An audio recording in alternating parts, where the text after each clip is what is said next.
अब चुनाव नजदीक आता है, आप देखते जाइएगा, जैसे जैसे चुनाव नजदीक आएगा वैसे वैसे भारतीय जनता पार्टी के इनका जो चैनल है बॉर्डर पे, या इनका चैनल है, ये आतंकवादी का हमारे शहीदों को कुर्बान देते रहेंगे। ये सब अपने फायदे के कुर्सी के लिए अपने कुर्सी के फायदे के लिए। भाई चौकीदार ही ऐसा है कि देश के सबसे बड़ा अगर आतंकवाद है तो हमारे देश के चौकीदार है, आरएसएस के लोग हैं, नरेंद्र मोदी जी हैं। ये इतिहास गवाह है, कहीं भी देख लीजिए, जहां जहां उनकी सरकार है एक भी दंगा नहीं होता। जहां जहां कांग्रेस की सरकार है, जहां जहां आम जनता की सरकार है, छोटी पार्टियां की सरकार है, वहां दंगा कराते हैं।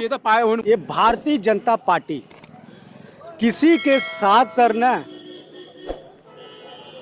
संवेदना नहीं करने जाती, सिर्फ फोटो सेशन करने जाते हैं। फोटो सेशन करने जाते हैं। उनके देश के एक नौजवान एक शहीद हुआ, देश के लिए शहीद हुआ, लेकिन भारतीय जनता पार्टी एक मंत्री जी जाते हैं, वहाँ चेक देते हैं, चेक के द्वारा वहाँ पे फोटो सेशन कराते हैं कि देखो मैं यहाँ पे आया हूँ, फलाने फलाने के चेक दे रहा हूँ। लेकिन वो शहीद की माँ बेचारी कहती है कि मेरा लाल गया है, देश के लिए गया है, लेकिन आप मेरा फोटो सेशन न कराइए, मेरे बेटे का बदला लेके तब आप लोग आइए। यही मैं भारतीय जनता पार्टी से पूछना चाहता हूँ। यही उत्तराखंड में टनल में हमारे 41 बेचारे मजदूर, गरीब मजदूर फंसे हुए हैं। यही नरेंद्र मोदी, अमित शाह, राजनाथ सिंह, कोई ऐसा भारतीय उच्च नेता का लीडर वहां नहीं जाता। अगर यही नरेंद्र मोदी जी, अगर अमित शाह जी, अगर कोई एक कैबिनेट मंत्री का, अगर भाजपा के सांसद विधायक कोई उच्च नेता होता तो आज 10वें दिन नहीं 10 घंटा के अंदर अंदर उसको निकाल लिया जाता। लेकिन एक गरीब मजदूर बेचारे के लड़के फंसे हुए हैं, इसलिए उनको आज 8 दिन निकाल लिया गया।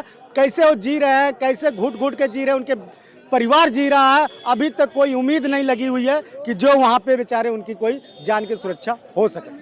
जिस तरह भाजपा की सरकार दावा करती थी जी जी कि 370 हटने के बाद आतंकवाद खत्म हो गया है, जी जी, लेकिन कल की ही घटना ये है जी जी, कि हमारे 5 जवान शहीद हो गए हैं। जी जी, तो आपको क्या लगता है कि 370 हटाने के बहाने इन्होंने सिर्फ जनता को बेवकूफ़ बनाया है, आतंकवाद में कोई कमी नहीं आई है क्या? सर 370 से अगर बता दीजिए हमारे कोई कश्मीरी पंडित को फायदा हुआ है तो, या कश्मीर मेरे बड़े भाई को फायदा हुआ तो, जब चुनाव नजदीक आता है आप देखते जाइएगा, जैसे जैसे चुनाव नजदीक आएगा वैसे वैसे भारतीय जनता पार्टी के इनका जो चैनल है बॉर्डर पे, या इनका चैनल है, ये आतंकवादी का हमारे शहीदों को कुर्बान देते रहेंगे। ये सब अपने फायदे के कुर्सी के लिए, अपने कुर्सी के फायदे के लिए। जैसे जैसे चुनाव आता रहेगा इन्हीं के टारगेट है, इन्हीं का एजेंडा है, हमारे शहीद इनके अपने कुर्सी के फायदे के लिए हमारे नौजवान और सेना भाई के लिए शहीद कराते रहेंगे। कैसी वादा कर दिया? 100% सही। मैं जो चैनल पे कहता हूँ सही कहता हूँ, सिद्ध के साबित करता हूँ। मानवर जी, आपका कहने का मतलब है कि भाजपा आतंकवादी हमले कर, भाजपा ही आतंकवादी, इससे पहले कोई हुआ? अभी और देखते जाइएगा, चुनाव अभी 4 महीना ना, 4 महीना में कितने हमारे बेचारे शहीद होंगे, सब इन्हीं के एजेंडा लगे रहते हैं और सब हमारे नौजवानों के शहीद कराते रहते हैं ये बेचारे। कश्मीर में कोई फायदा 370 हटाने से 1% फायदा हुआ तो बताइए? एक भी कोई हमारे इंडिया से कश्मीरी पंडित वहां गए हो तो बताइए? तो दावा करते हैं कि आतंकवाद खत्म हो गया है और तो पत्थरबाजी खत्म हो गई है, सब कुछ खत्म हो गया, सब कुछ कहाँ? अच्छा बताइए, कहाँ पत्थरबाजी खत्म हुई है? अगर हमारे आतंकवाद खत्म हुआ तो क्यों हमारे आगरा की माँ बेचारी और उसकी वाइफ विधवा हो गई, हमारे देश के मतलब कि सेना के नौजवान बेचारा शहीद हो गया, जो भारतीय जनता पार्टी के 50 लाख के चेक गए फोटो सेशन कराने के लिए, गए नहीं दिखावे के लिए। अगर हमारे नौजवान नहीं पढ़ेंगे, अपने भाजपा रोटी कैसे सेकेगी भाई? भाजपा के नाम पे नौजवानों के, सेना के नाम पे वोट कैसे मांगेगी भाई? लेकिन हमारे देश की जनता समझ चुकी है। नहीं, आपको लगता है कि भाजपा शहीदों के नाम पर वोट मांग रही है? भाजपा ही शहीदों के नाम पे वोट मांगती है, ये ध्यान दीजिएगा। लेकिन हम उन शहीदों को बहुत बहुत धन्यवाद देना चाहता हूं कि जो हमारे देश के शहीद हैं, उनके वजह से हमारे 140 करोड़ जनसंख्या चैन के नीचे सो सकते हैं। लेकिन हमारे देश के प्रधानमंत्री चौकीदार की वजह से, उन्हीं की वजह से सीमा हैदर जैसे बाहर आई है, लेकिन नौजवान जैसे की वजह से बाहर नहीं आई है। ये सिर्फ देश के चौकीदार की वजह से सीमा हैदर बाहर आई, यहाँ पाकिस्तान से यहाँ इंडिया। नहीं, आपको क्या लगता है कि सीमा हैदर तो पाकिस्तान आ सकती है? जी जी जी जी, और उसको नागरिकता मिल सकती है। जी जी जी, लेकिन आतंकवादियों को नहीं रोक पा रहे मोदी जी।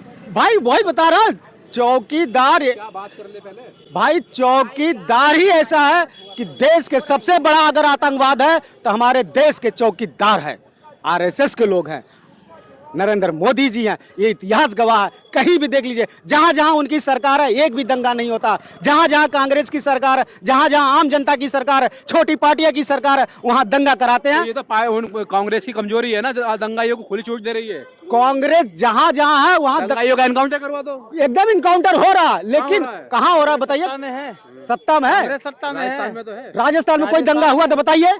500 के सिलेंडर दे रहे हैं, 2500 का बेचारे गरीबों का 25 लाख का वो क्या नाम है इलाज फ्री दे रहा है, और सारी सुविधा दे रहा है, शिक्षा फ्री दे रहा है, सब कुछ फ्री दे रहा है। वही नरेंद्र मोदी जी, वही अमित शाह जी वहां कहते हैं कि चुनाव के लॉलीपॉप जनता के समझ रहे 450 देंगे। उत्तर प्रदेश के क्यों नहीं दे रहे हैं भाई? हमारे गरीब मजदूर क्यों नहीं दे रहे? लेकिन करोड़ जनता है। नरेंद्र मोदी अमित शाह जान रहे उत्तर प्रदेश की जनता बकलोल है। जब चाहेंगे हम दोनों बनिया वहाँ बिजनेस उत्तर प्रदेश के साथ कर सकते हैं, उनके जनता के साथ। मतलब आपका कहने का मतलब है कि अमित शाह उत्तर प्रदेश के लोग कभी भी जब चाहे बेवकूफ बना सकते जब चाहे बेवकूफ बना सकते हैं उत्तर भाई। प्रदेश के लोग बेवकूफ हैं। लेकिन इस बार बेवकूफ नहीं बनेंगे, अभी 2 बार बन चुके हैं, उनको दिखा देंगे। बनारस से भी जनता दिखा दी ना नरेंद्र मोदी के, इस बार अपना सीट छोड़ के भाग गए। इस बार सीट छोड़ के भाग गए ना, इस बार नहीं लड़ेंगे चुनाव। मैं बनारस से नहीं लड़ेंगे मोदी जी, ये ध्यान दीजिएगा। आज भी डर गए भाई। और स्मृति ईरानी अमेठी छोड़ दी, अच्छा, अमेठी छोड़ दी। जो भी चैनल के द्वारा मैं जनता के द्वारा गरीब मजदूर की जो आवाज रहती, मैं आपके चैनल के द्वारा बताता हूँ, जो बहुजन की आवाज रहती, मैं आपके चैनल के द्वारा कहना चाहता हूँ। तो आपकी बार मतलब खत्म है इस बार जनता मन बना ली है। आपको क्या लगता है कि भाजपा शहीदों के नाम पर रोटी सेक रही है? भाई रोटी सेक रहे, अभी देखते जाइए, जैसे जैसे चुनाव आएगा ना वैसे वैसे हमारे नौजवान फ्री बेचारे मरवाएगा, उनको भेज भेज के फ्री मरवाएंगे, जो बिना काम के नहीं, फ्री जान लेगा। उनको इतना बद्दुआ लगेगी। देश की जनता इस बार माफ नहीं करने वाली है। नरेंद्र मोदी जी के ध्यान देना मेरे बड़े भाई।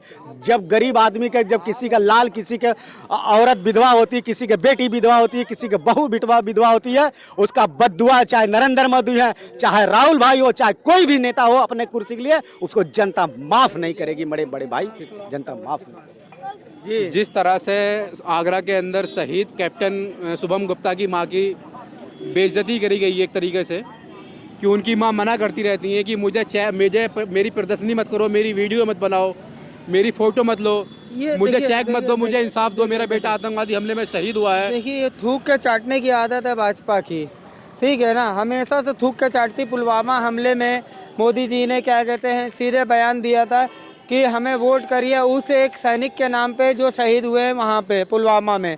तो इनकी आदत रही शुरू से। अब ये बताइए, जो मैं धिक्कार रही सब कर रही है कि हमें पैसा नहीं चाहिए, कुछ नहीं चाहिए ना। और हाँ, क्या हुआ है कि उनके नाम से सड़क बनेगी, शुभम जी के नाम से सड़क बनेगी, एक लोग को नौकरी मिलेगी, और क्या कहते हैं एक मूर्ति बनेगी। इन सब से क्या फ़ायदा? क्या वो शहीद वापस आ जाएगा? आप उस सुरक्षा को लेके चलिए ना, जो क्या कहते हैं पुलिस क्या कहते हैं मिलिट्री वाले हमारे मांगते हैं, उस चीज़ की आप एक तरफ कहते हो कि क्या कहते हैं हमारे पास बुलेट प्रूफ जैकेट है, सब है। कहाँ है? यहाँ जहाँ कपड़े और बुलेट प्रूफ बनते थे वो फैक्ट्री तो पूरी तरह बंद हो गई है।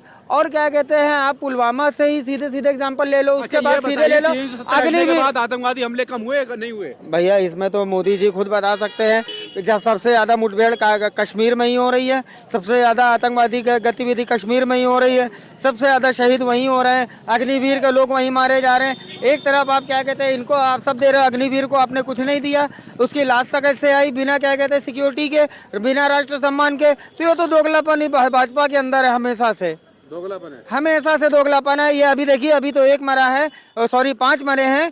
अभी देखिए चुनाव के समय में 20 और मरेंगे। और ये लिख के रख लीजिए, क्योंकि ये हमेशा से सैनिकों के नाम पे, उनकी शहादत के नाम पे वोट मांगती रही है, और वापस यही काम होगी। मोदी जी ने आज तक कोई काम किया नहीं है जिसकी वजह से ये वोट मांग सके। ये शहीदों के नाम पे, राम मंदिर के नाम पे, हिंदू मुसलमान के नाम पे ही वोट मांग पाएंगे।